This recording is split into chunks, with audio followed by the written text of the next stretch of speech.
pinaniniwalaan nyo kay Lord God, the universe is working behind the scene. So, ito yung pinapakita nila dito.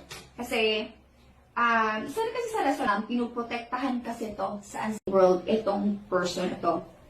Kasi, hindi nila gusto na mag-collapse yung success niya.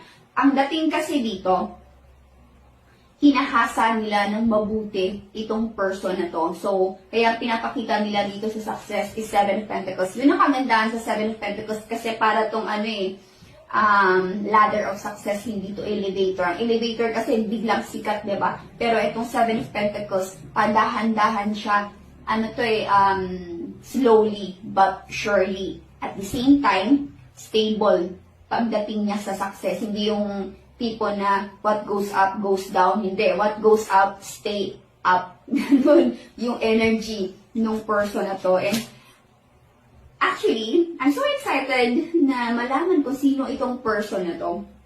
Kasi, umpisa pa lang, nakakatuwa na yung energy niya. And, wow, ang daming queens dito. And then,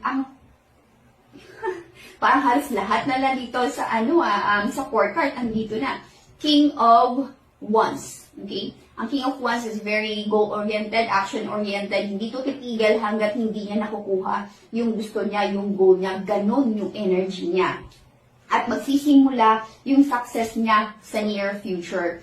Unti-unting titingkan yung kasikatan niya. Ganon yung energy dito. And then, andito pa yung Queen of Swords. Ang Queen of Swords, nakakatuwa, no? Kasi yung kasikatan niya, connected sa entertainment industry,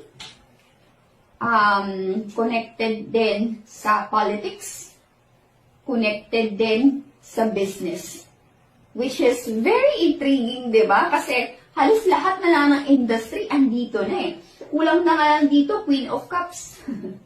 Yeah, kompleto na yung mga dito, elements dito kasi meron tayong fire sign which is Aries, Leo, Sagittarius, Queen of Pentacles which is Taurus, Virgo, Capricorn, and then Swords is air sign, Libra, Aquarius, Gemini, and then which is na-mention ko na kanina, kulang na lang yung yung water sign which is Cancer, Pisces, Scorpio, kompleto na yung elements.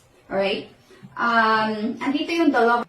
Perhaps may inggit sa kanya, ayaw siyang maging successful, sinisendan siya ng negative energy. So, ang ginagawa ng unseen world or mga divine beings na hindi nakikita ng naked eye natin, pinupulido yung yung pangyayari sa future. Hinahanda. Okay, kasi ayaw nga nilang na imasabutahe. Nakakatuwa yung energy na to kasi napaka-protected siya ng divine beings.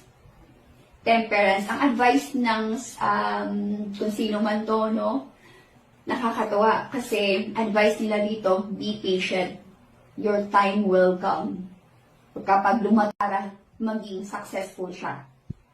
Kaya nyo, kung sino may pinaniniwalaan nyo kay Lord God, the universe is working behind the scene. So, ito yung pinapakita nila dito. Kasi, isa rin kasi sa rason, pinuprotektahan kasi to sa unseen world itong person na to. Kasi hindi nila gusto na mag-collapse yung success niya. Ang dating kasi dito, hinahasa nila ng mabuti itong person na to. So, kaya pinapakita nila dito sa success is Seven of Pentacles. Yun ang kagandahan sa Seven of Pentacles kasi para tong ladder of success, hindi to elevator. Ang elevator kasi biglang sikat, diba? Pero itong Seven of Pentacles, padahan-dahan siya, slowly but surely. At the same time, stable pagdating niya sa success. Hindi yung tipo na what goes up, goes down. Hindi. What goes up, stay up. Ganun yung energy ng person na to. And actually, I'm so excited na malaman ko sino itong person na to. Kasi, umpisa pa lang, nakakatuwa na yung energy niya. And, wow, ang daming queens dito. And then, parang halos lahat na lang dito sa sa fourth card, andito na.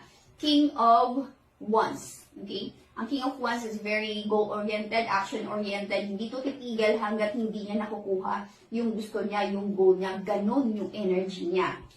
At magsisimula yung success niya sa near future.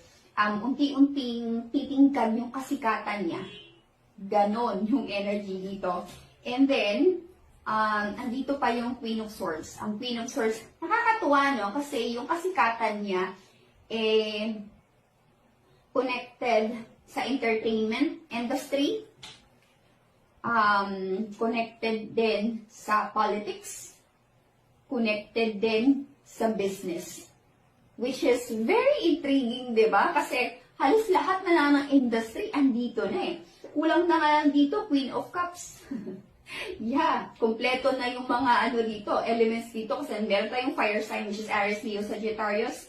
Queen of Pentacles, which is Taurus, Virgo, Capricorn. And then, Swords is air sign, Libra, Aquarius, Gemini. And then, yeah, which is na-mention ko na kanina, kulang na lang yung yung water sign, which is Cancer, Pisces, Scorpio. Kumpleto na yung elements.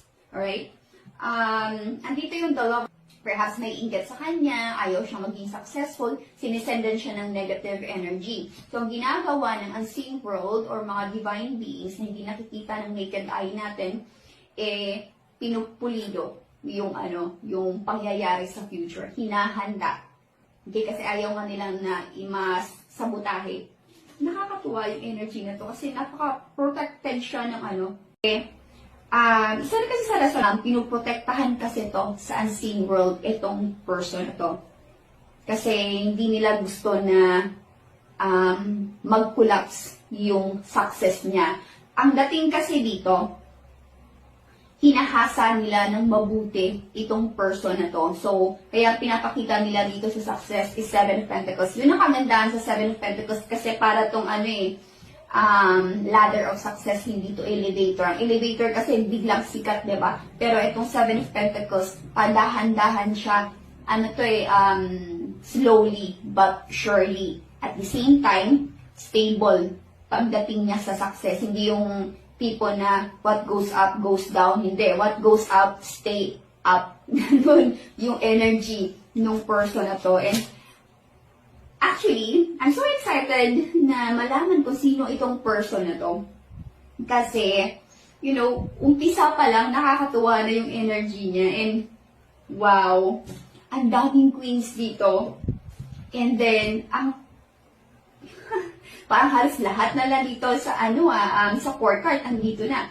King of Wands. Okay? Ang King of Wands is very goal-oriented, action-oriented. Hindi to titigil hanggat hindi niya nakukuha yung gusto niya, yung goal niya. Ganon yung energy niya.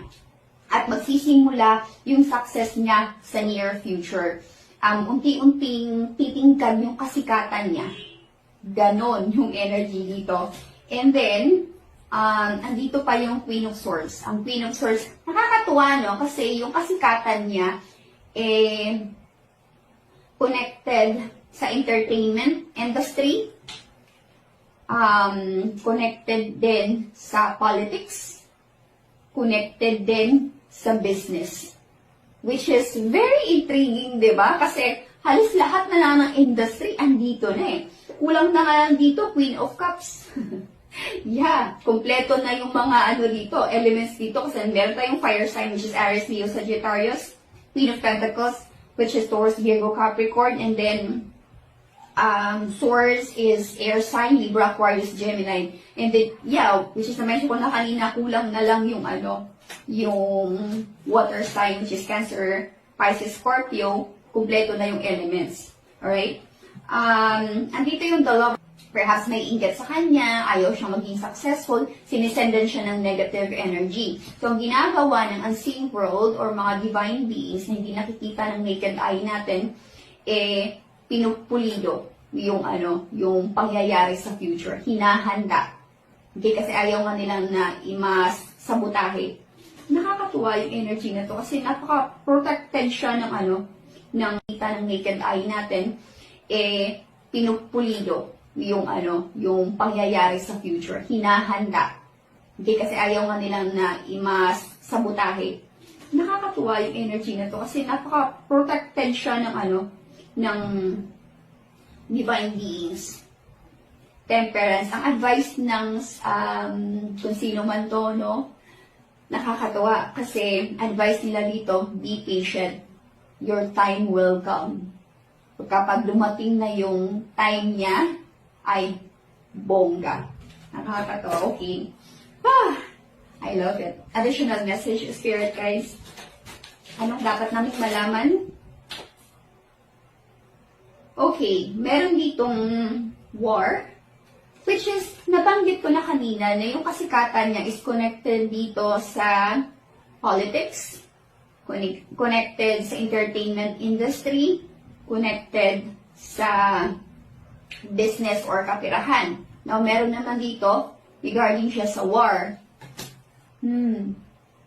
Nakakatuwa ha, kasi malakas dito yung energy talaga ng politics. Magiging sobrang sikat siya, hindi lang sa Pilipinas. As what I mentioned, sa buong mundo.